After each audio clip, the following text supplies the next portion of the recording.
Hello, welcome to the Prophecy Roundtable. Tonight we are looking at a topic about Jubilee years, the Jubilee cycles, and how these are going to be maybe fulfilled in the end times. Now, again, we don't promise to have all the answers, but we do have some fun questions, and we're going to take some time and look at these. So, if you guys have questions, make sure to put those in the chat. I also want to let you know that we are going to Israel in April of 2024. You're invited to come with us, so please do join us for that. And if you like this ministry, consider going over to patreon.com/Doug Hamp, and you can give as little as you want, $2, $5, $10 a month, or give as much as you want, of course. But thank you. That does help to keep the lights on and all that great stuff. So without further ado, I'm excited because, of course, we have Scott with us, but we also have Mark Svoboda, who is going to share with us some pretty cool stuff about Jubilee cycles, etc. So, Mark, welcome. We're glad you're here. And we're hoping that you'd give us just give us an intro. And of course, I can bring up your PowerPoint slides whenever you're ready. Okay. Well, this is a combination of, I guess, of prayer and other things and my interest in the end times, basically. And it started, I guess, around 96 when there was a prophecy guy that said that the 93 accord that Clinton signed with um, Israel was in the Palestinian Authority was the agreement, and that in the March of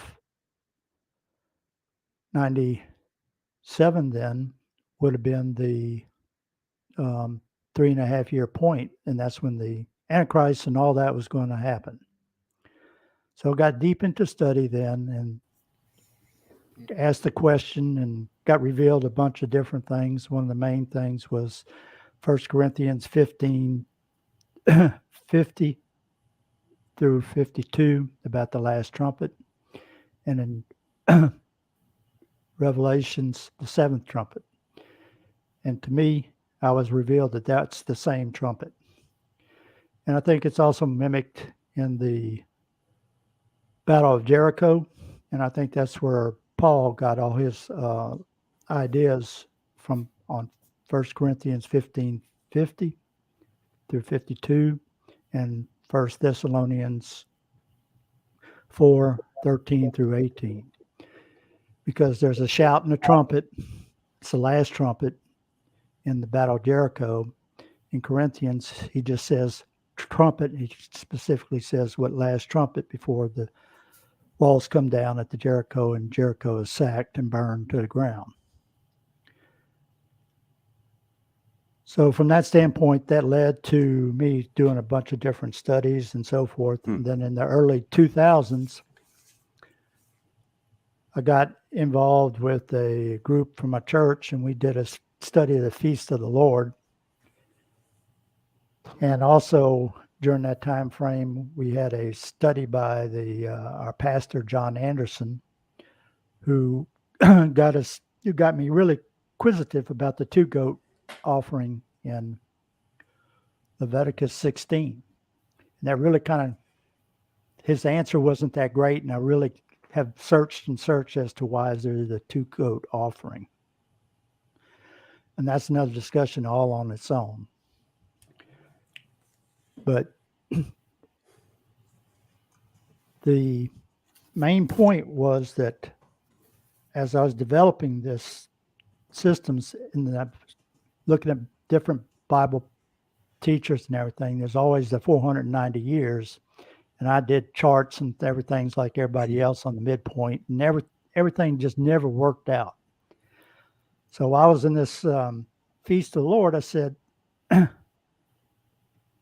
what if the 50th year is a Sabbath year? And I asked that question.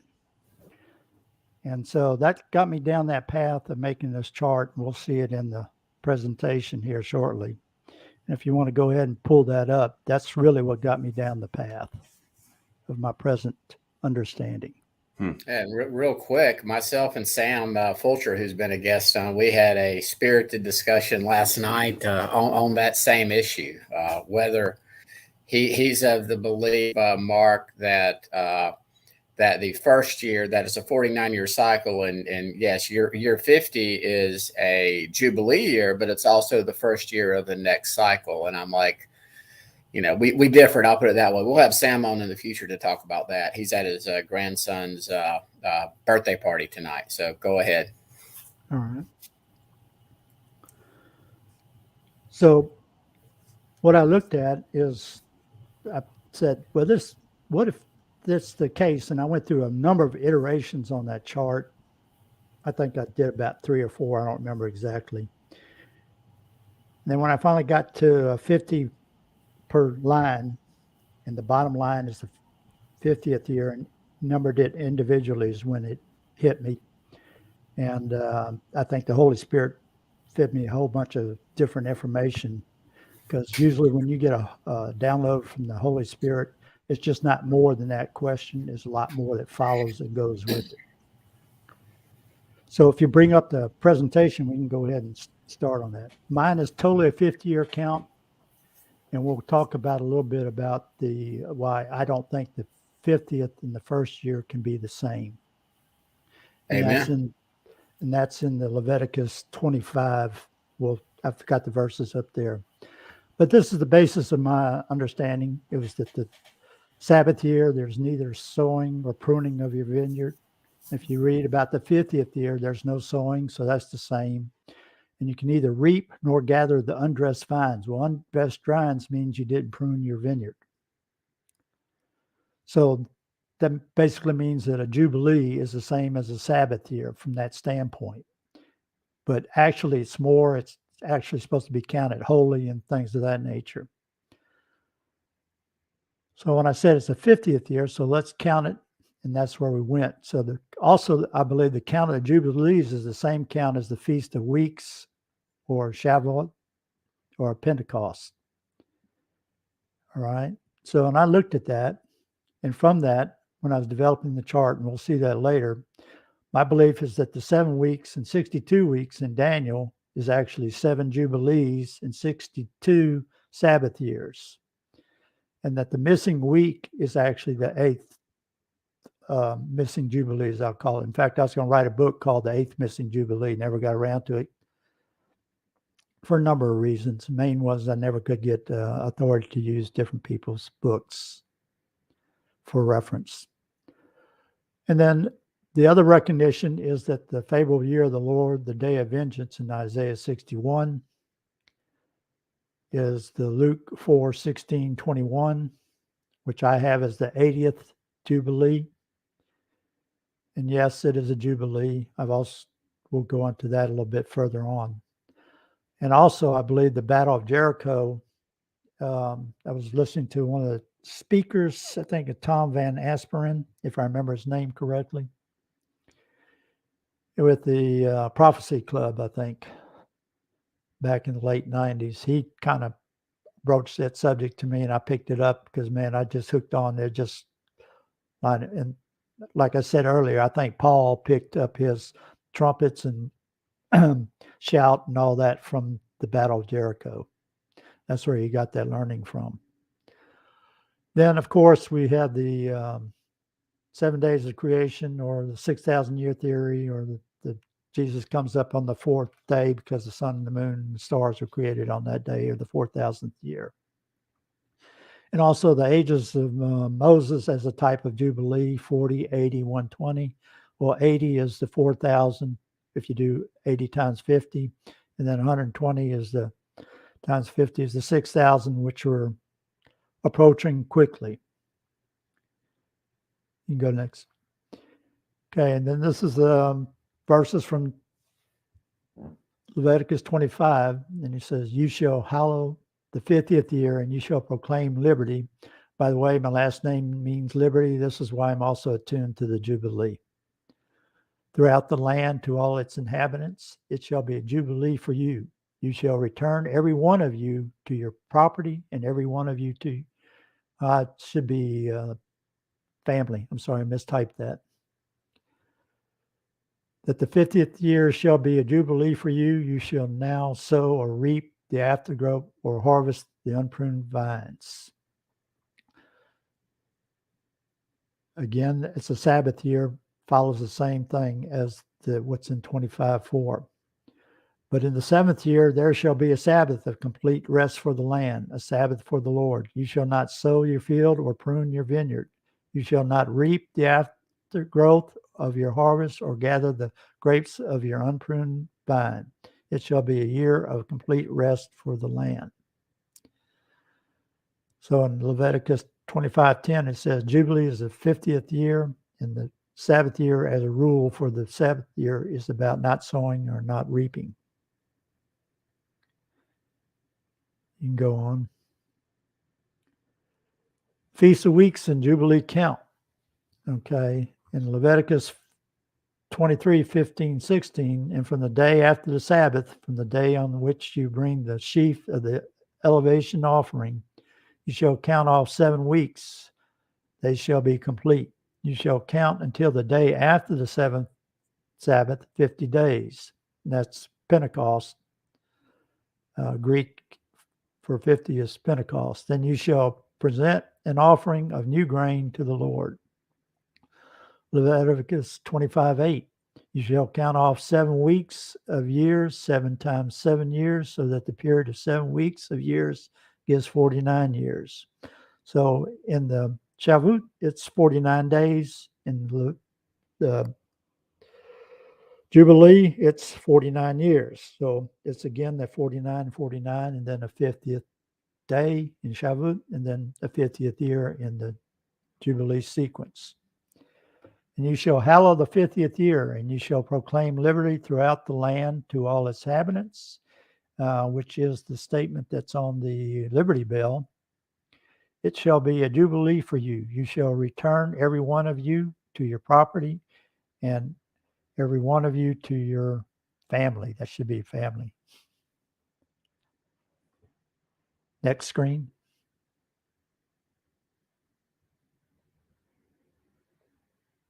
Y'all there? Yeah, we're here. I went to the next screen. Okay. Then, Do you see it? yeah, I see it. Okay. That the 50th year shall be a jubilee for you. You shall not sow or reap the aftergrowth or harvest the unpruned vines. Again, and this is to show that the 50th year is distinct, because 6 years thou shalt sow thy field, and 6 years thou shalt prune thy vineyard and gather in the fruits thereof. If the first year and the 50th year are the same, you have a clash of the you shall nots or shalls. So you can't be the first year and the 50th year cannot be the same, because they haven't had the same sowing and reaping harvest time. So, and also I had the start of the year as in the Torah. All my timing is based upon the following matrix of the feast of the Lord. Exodus 12:1. Jehovah spake unto Moses and Aaron in the land of Egypt, saying, This month shall be unto you the beginning of the months.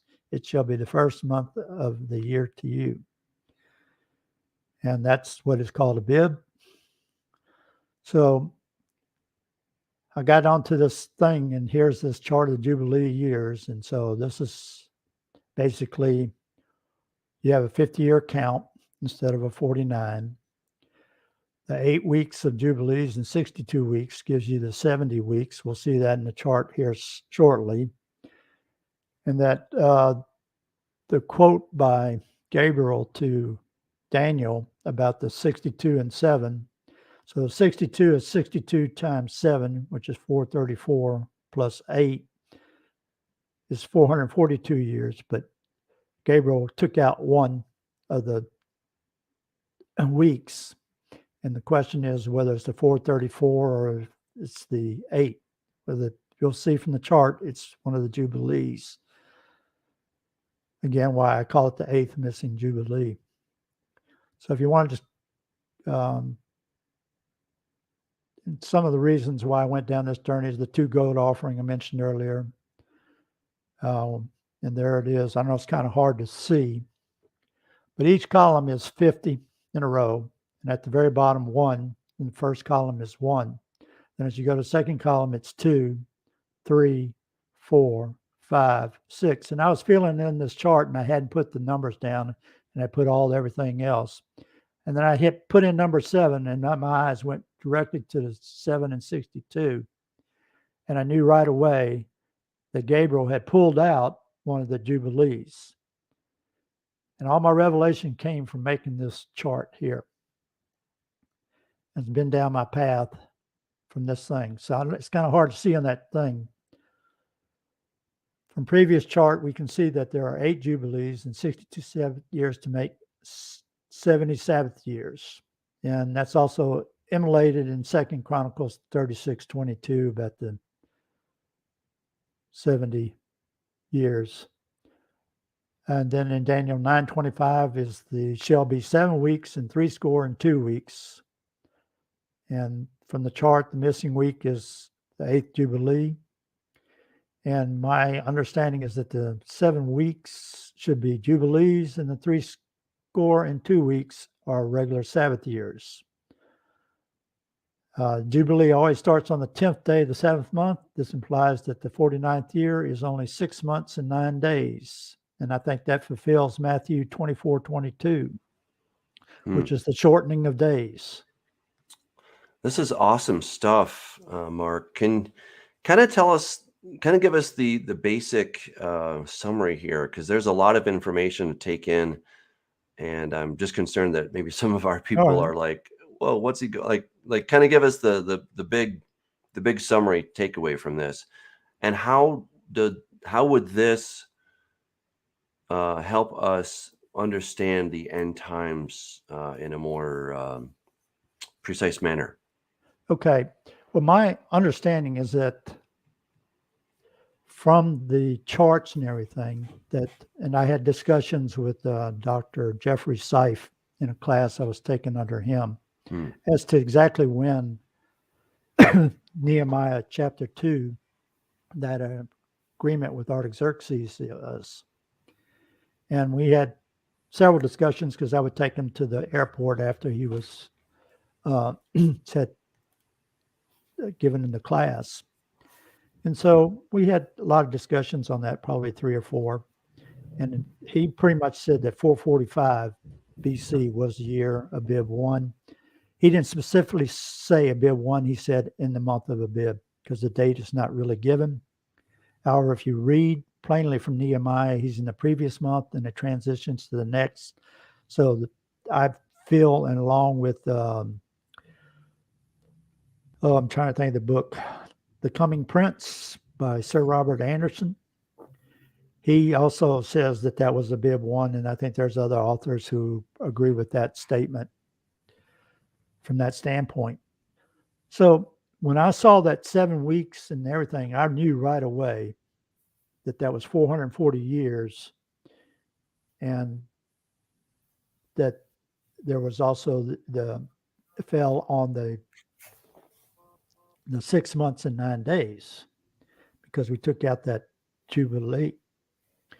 And so from that standpoint, I knew that if I subtracted that 440 from the 445, I got 5 BC, and then the other 6 months and 9 days would put me right on the birth date of Jesus on the Day of Atonement in 5 BC.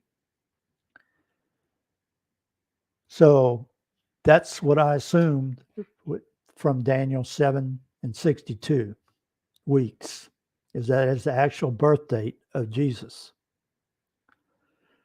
And that date is, I've found, is September 10th, 5 BC.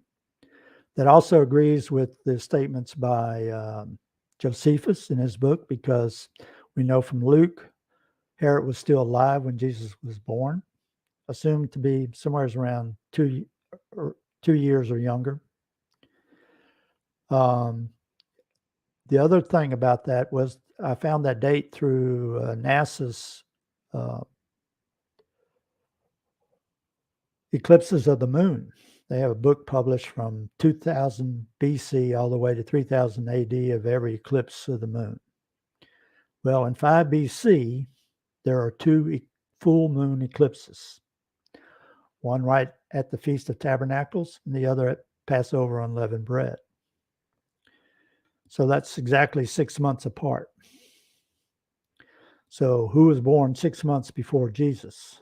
John the Baptist. If I remember correctly, I think John the Baptist's birth date would then be March 18th, 5 BC, which is really kind of an interesting fallout from this. And because of the 2 full moons, I was able to get Jesus's birth date because the Yom Kippur is 5 days before that occurs, on the 10th of the month, whereas Feast of Tabernacles is on the 15th. So the 15th is at the full moon. And that gives you where and that's how I found the date of Jesus's birth.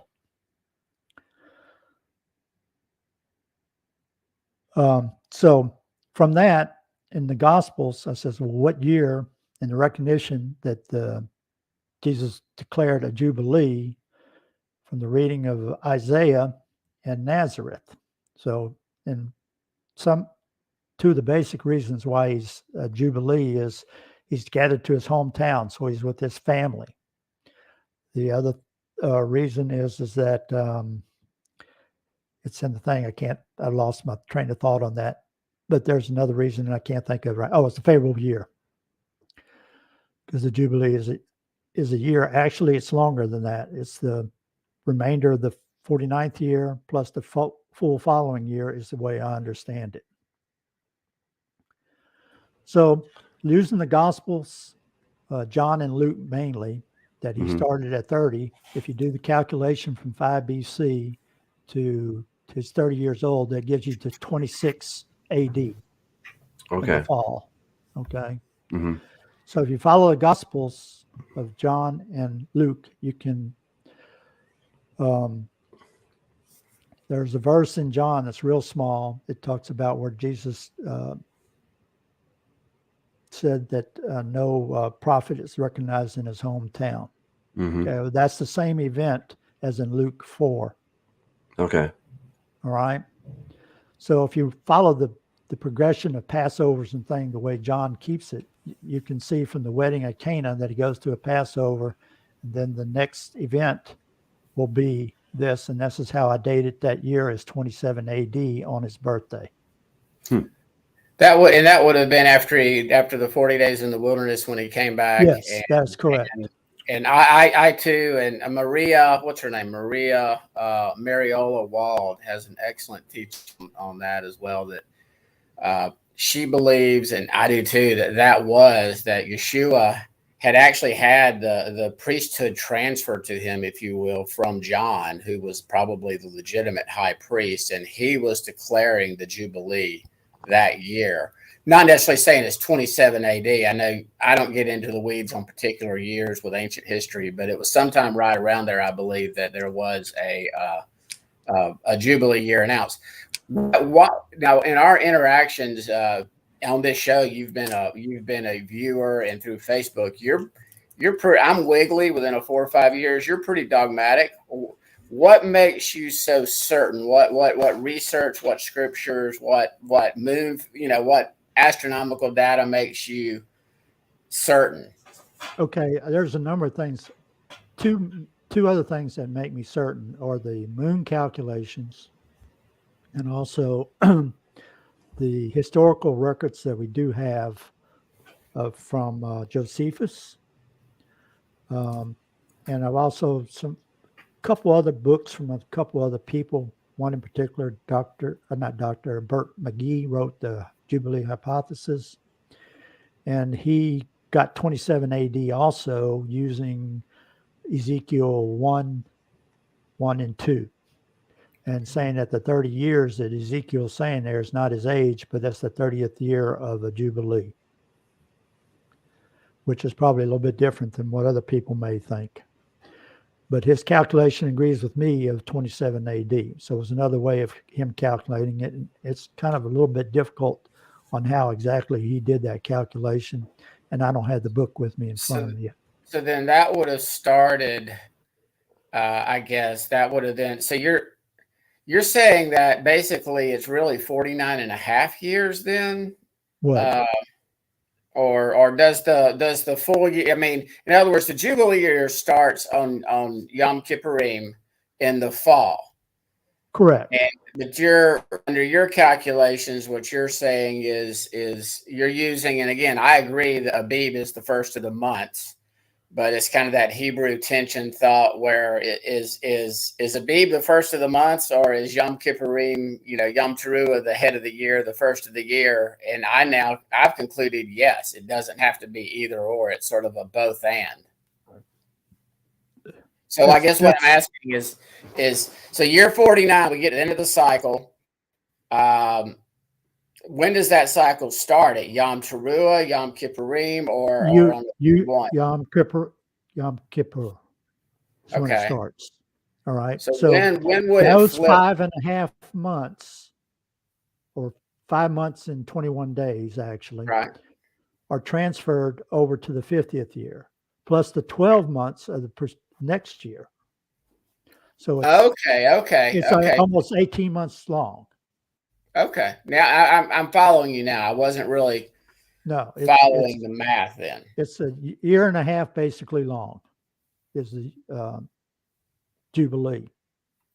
So the other question I had, as far as have you, and I have not, is there any difference and Doug would know, or he could pull it up. Is there any difference in the first 7 weeks, what's translated as weeks in the Hebrew? Because from what I understand, that means sevens, correct, Doug?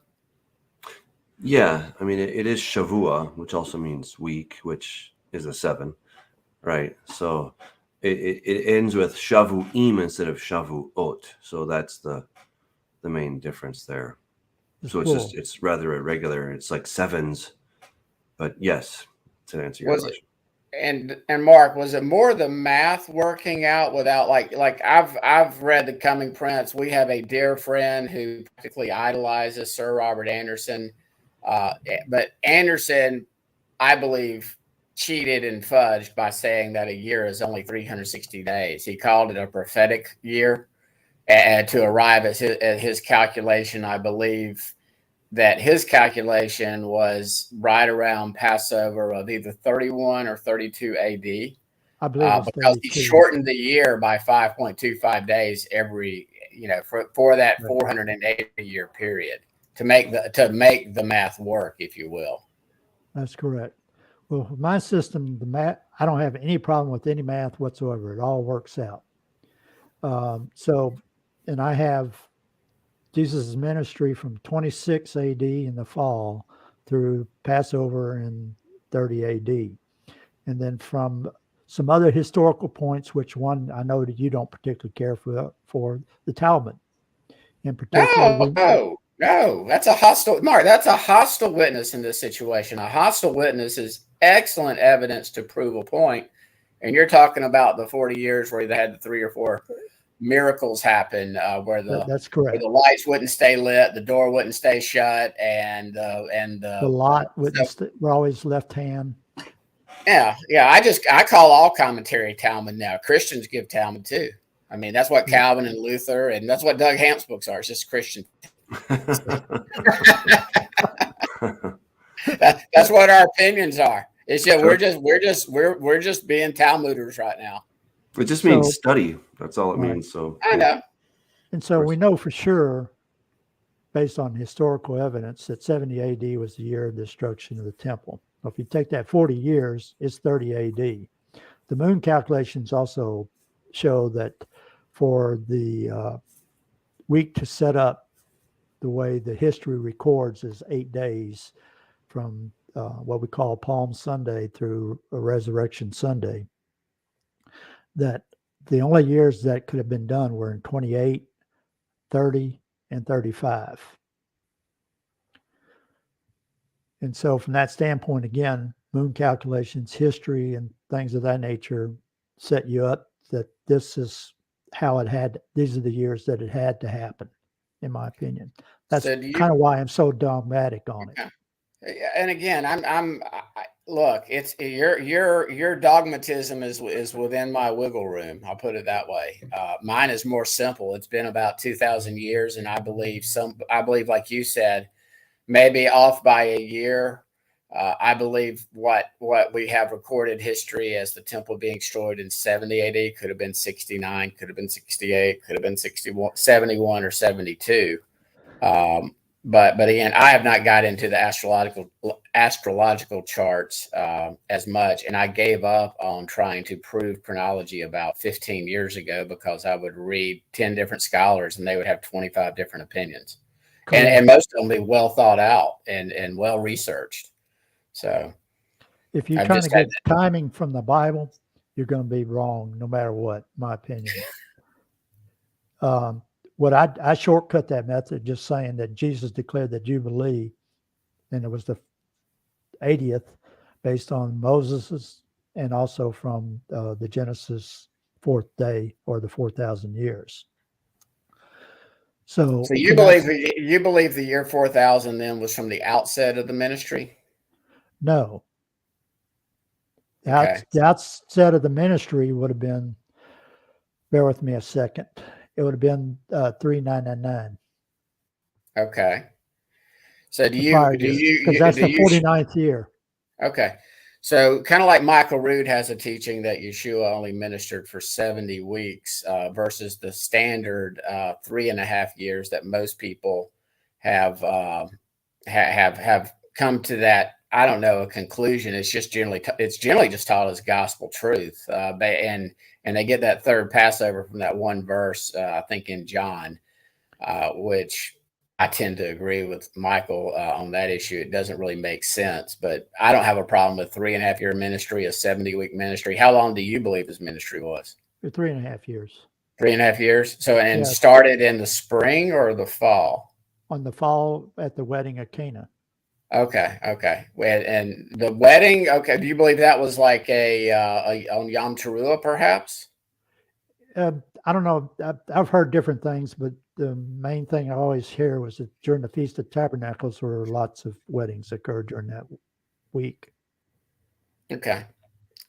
And I've got my, Doug, help me out here. The wedding at Cana, and John's not necessarily 100% chronological, I don't think.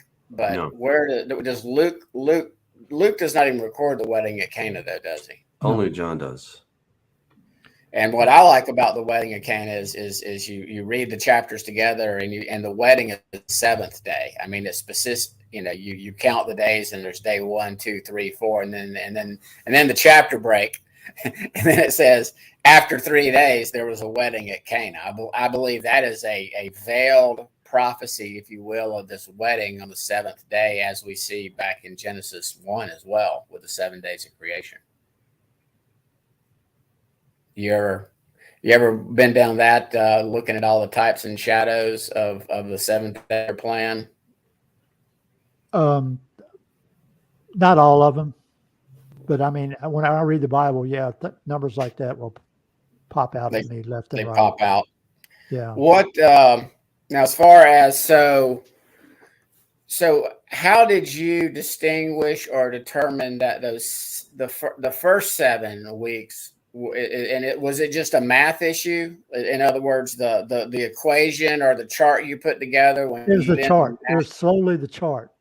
When I saw the difference, when I put those numbers, individual numberings for the Jubilees at the bottom, and I saw the 7 and the 62, I mean, I just got such a download. It was unbelievable. And I said 2 words I can't repeat. Well, help me understand. So the 7, you're saying that the first 7 in that Daniel 70 weeks prophecy, the first 7 would be 7 weeks are 7 Jubilees. So correct. That's 350? 350 7 times what? 50. No. Okay. It's basically 7 times 1.5 years. Okay. So that's where you get 7 times. What does that equal out to? 10.5? Don't even try and go there. You'll rack your brain out, because you got to do 5 months in there. Possibility it could be 6 months long because of a leap year month in one of those items. So just say it's 1 year, 5 months, and 21 days, because there's 30 days in the month of Tishri. Okay. So from that standpoint, basically all I have is the 7 and 62 weeks is a period of time. And that period of time is 440 years, 6 months, and 9 days.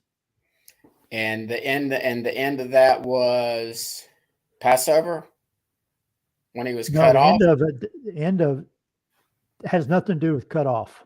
Okay. All that's telling you is this is when the Messiah is coming, and that refers to his birth. That's how I understand it.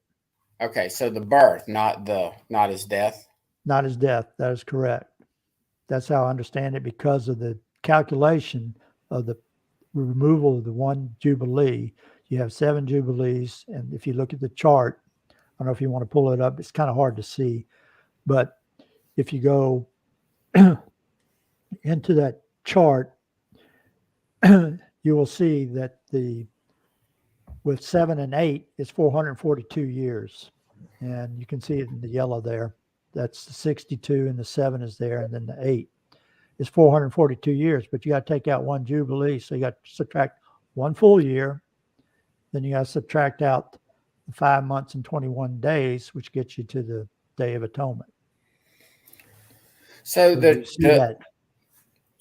sort of okay. So what you're helping? It's not that I don't understand. It's obviously different. It's not easy to understand. I guarantee. And I think the only reason I understand it is because I got that flood when I made this chart. Okay. But so that would have been my Messiah coming. You're calculating the birth, which would have been sometime 3 BC? No, I have 5 BC. 5 BC. Correct. Okay. Day of Atonement, 5 BC. Was there any astronomical? Were there any 5 days signs at that time? Yeah, full moon on the Feast of Tabernacles, 5 days later. What about any stars? Eclipse of the full moon. Okay. Yeah, we've got a few questions if we want to get to those, but yeah, go ahead. Okay, so let's start with this one. Ray of light. Oops. There we go. Hey, all right. Does anyone have an opinion on Genesis 6:3 referring to Jubilee years 70 times 120? Do you have any thoughts on that, Mark? I don't. Actually, she writes. She says, "Sorry, 50 times 120." Okay.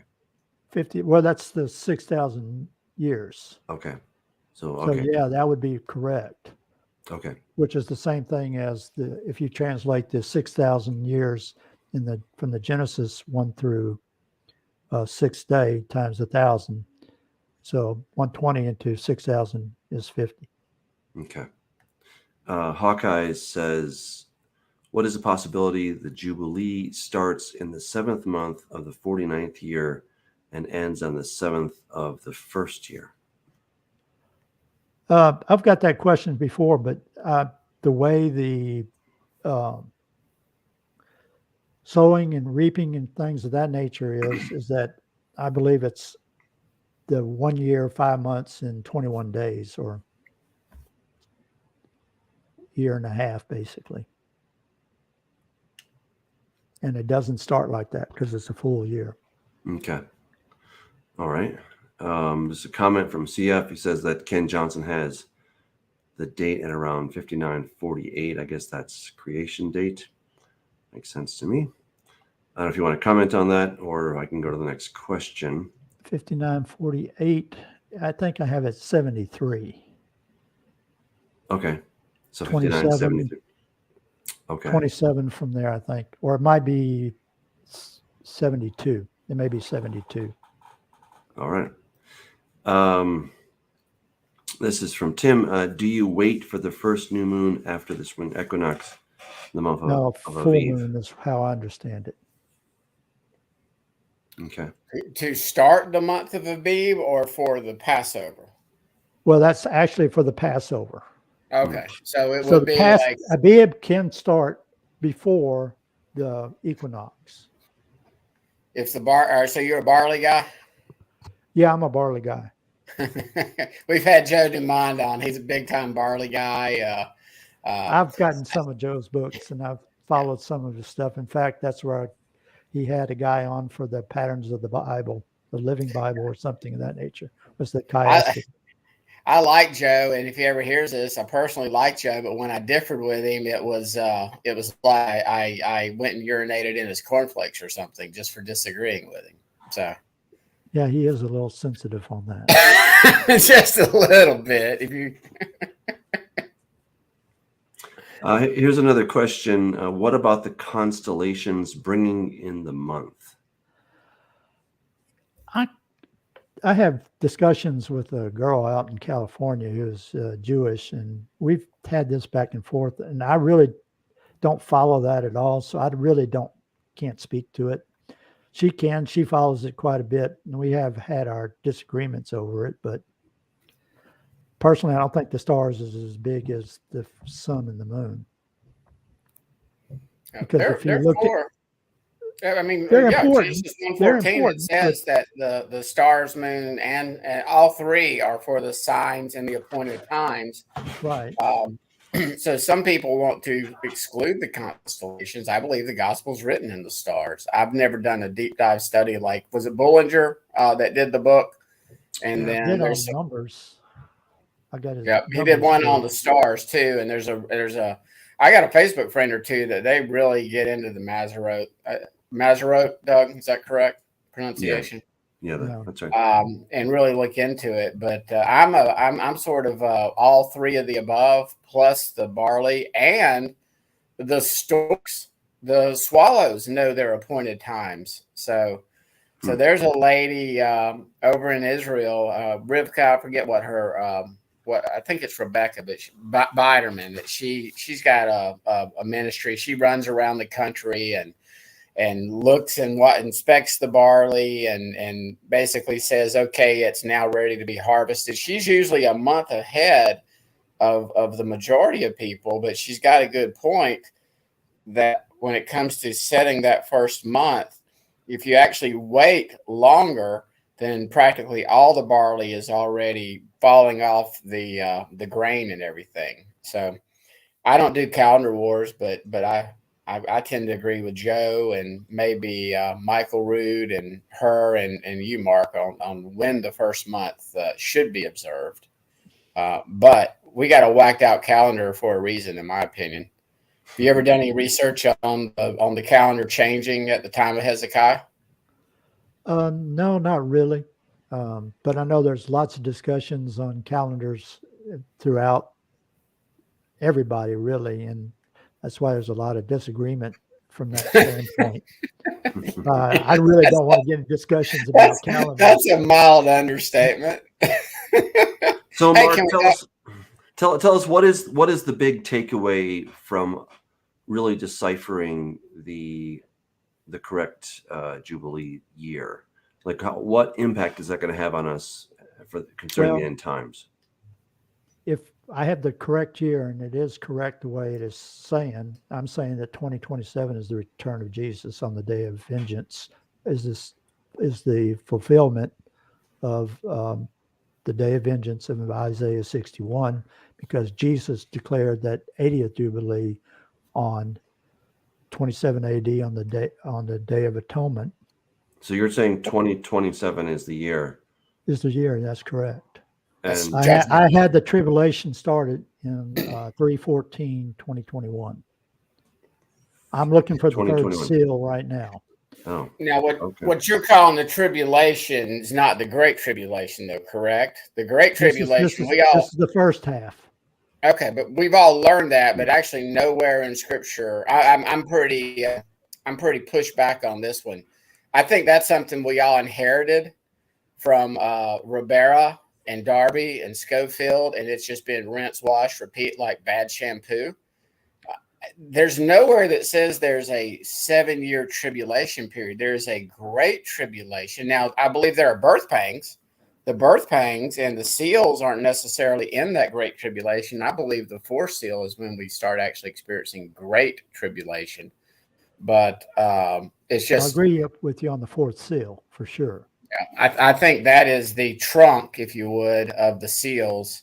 And I'm not dogmatic on this, but I believe that the manufactured little buggy bug and its so-called remedy were and are the first seal. And I wouldn't doubt it if something else gets released in the near future. So. Well, it's kind of Well, like the yeah. horses are running, so you kind of hear the hoof prints.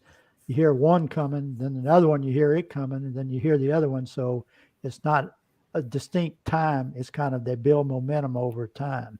Do you ever And listen so, to Howler's prophecy update each oh week? yeah, all the time. Yeah, that's where I get my news. And again, God bless him for spending his time and money reading through all the dribble. But even the mainstream media publications are starting to, I guess, get the memo or get the word out, or at least leaking it that, hey, next year's not looking good for food with all the nitrogen, with all the gas shortages to make nitrogen, and a lot of our food is GMO manufactured now and can't even grow We unless you were have saying the same things back in 2000. No, they weren't. Yes, they were. Okay. Yes, Did what? Again, I was reading. was it close to 2 days then? Zero Hedge. I was reading Zero Hedge and all these guys and Alex Jones, and it was the end of the world pretty much back then. And yeah, Doug, but you're once bitten, twice shy now. Yeah, so but because there's a lot of nonsense that gets out there, man. And I tell you, if we Scott, listen, if we keep talking about the sky falling all the time, I mean, you don't do you not listen to our friend in the updates and see what's going on in the world? I know what's going on in the world. I read a lot. Okay. I used to do the same type of things. He does an excellent job. There's no question. But we just got to be careful, when we start saying that we're not going to have any food. I know, but I was seeing the same sky is falling. We had the wheat virus that was coming out back in 2008, 9, I don't know, 10, 11. Maybe it was 2011 when the wheat virus was coming out. That meant that there was going to be no wheat. I did presentations on this all the time. So that's my point, man, is that I had all the stuff. I did There Will Be Signs, and I was showing all these reasons why, man, it's going to be 2012, right? Because for a guy who doesn't believe in the pre-trib anymore, you keep beating that basic drum. So no, I don't. Since I was a kid, and I don't think it's 2027. You do this. You don't even let me get an interjection in. Please.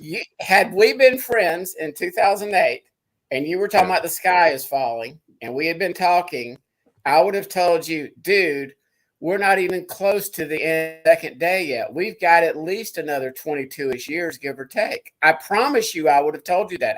In 2000, I would have said, dude, you've got another 30 years probably at least. And then I don't know, maybe it's just because the first rider holds something called a toxone, and he has a wreath, and you got the WHO with a wreath, and they were trying to implement in various countries where you again, this, Doug. I don't Mark, but by golly, if you can't see its precursor to what your books are about, they're setting it up.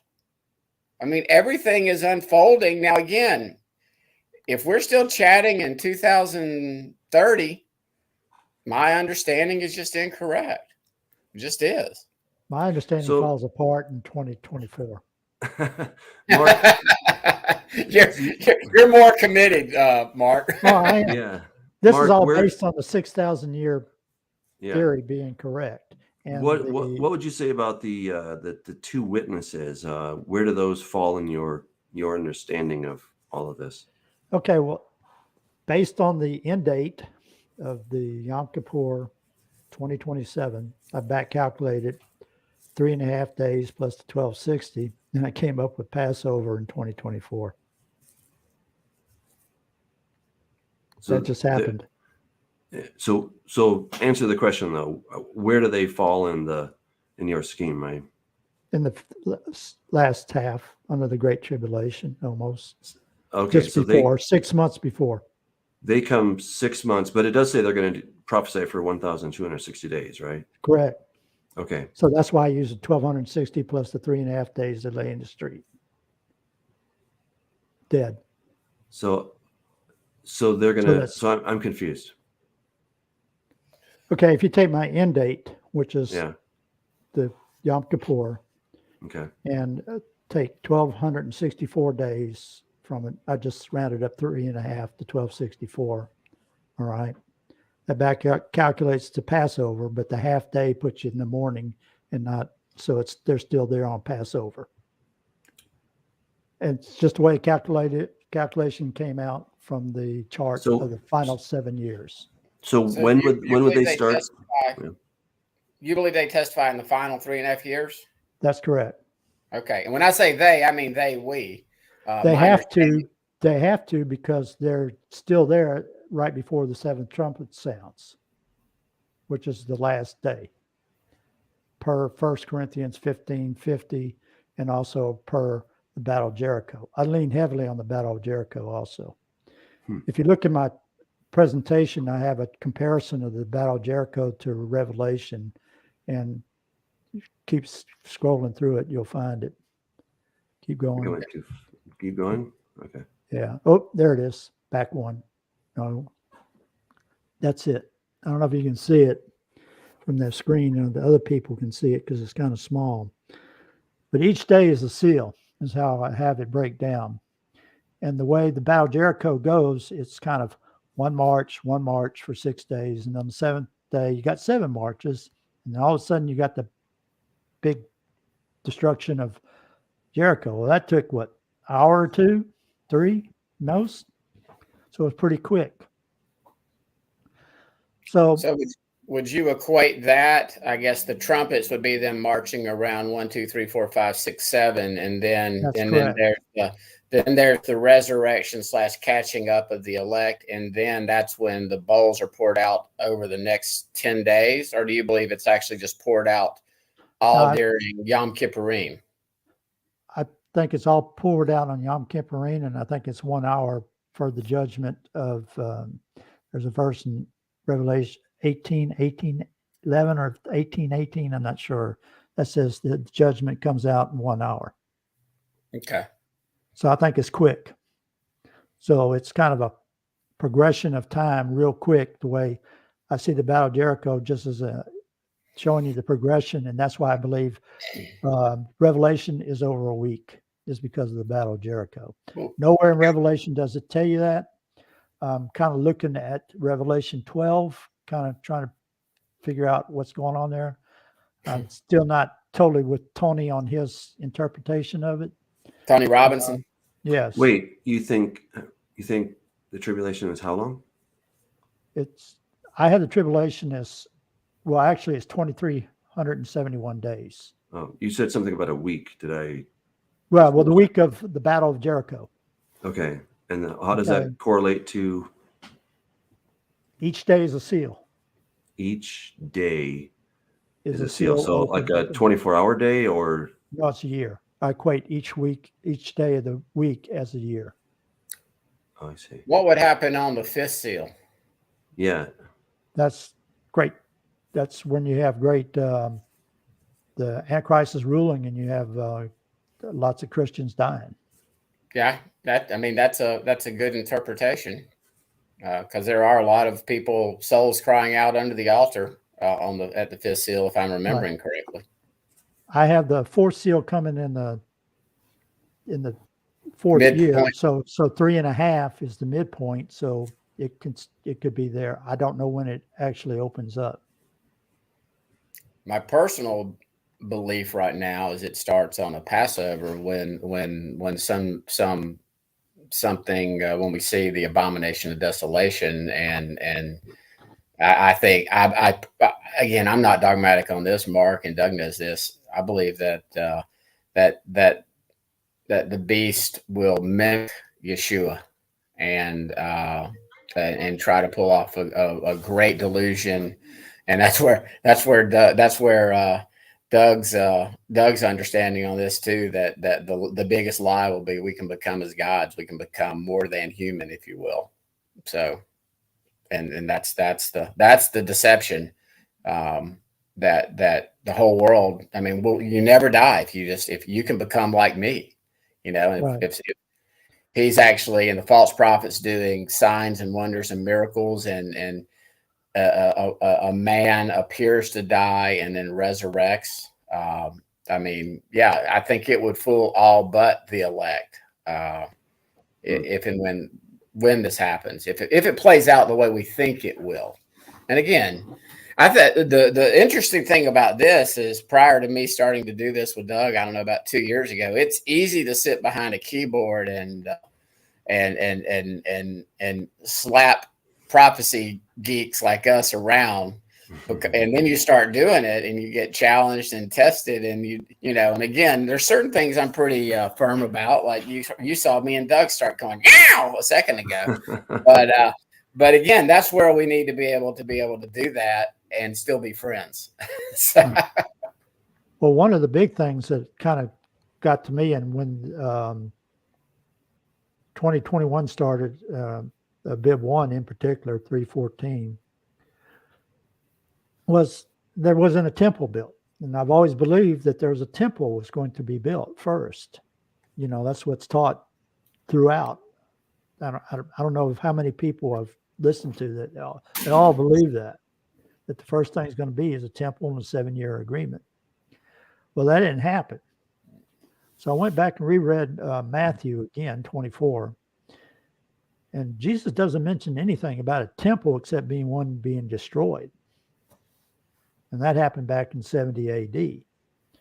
So the signs of the beginning of the tribulation are such that it's not there. The only thing that we have firm proof that we know we're in it is when the abomination of desolation is there. And I understand that happens during the Feast of Tabernacles on the 7th day. And I have it in 2024, which is less than 2 years away. So do you believe the return then is in the spring, 3.5 years later? No. Okay.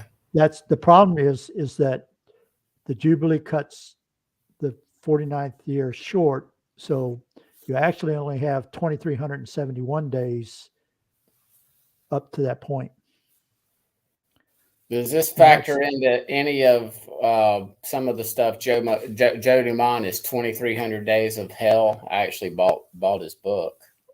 I've never read that book. I only have one that shows his timing of the Jubilees. And I spent way too much money for it. And it was worth this, in my opinion. Don't tell Joe I said that. Well, that's okay. Joe would get his feelings hurt. But yeah, I think Sam, Hamp, Sam's going to come on with us and present the alternative view of this. Fine. No. And again, and he believes it's 49 years. He did some interesting math with me last night. It was about, if it is 49 years, which I don't believe it is, and you multiply it by 40. Like that too. Yeah. You multiply it by 40, you get 1,960, which you add that 40 years to when the temple was destroyed, it adds up to 2,000. So we had a good little back and forth, just private conversation last night for about 45 minutes. I don't think either one of us convinced the other one was wrong. So you won't.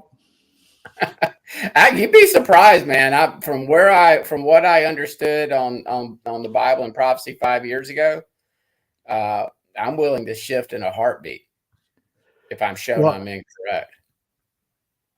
I may be incorrect, and there are some things that kind of say, yeah, I'm maybe incorrect because I didn't see a temple and so forth for the 2,300 days.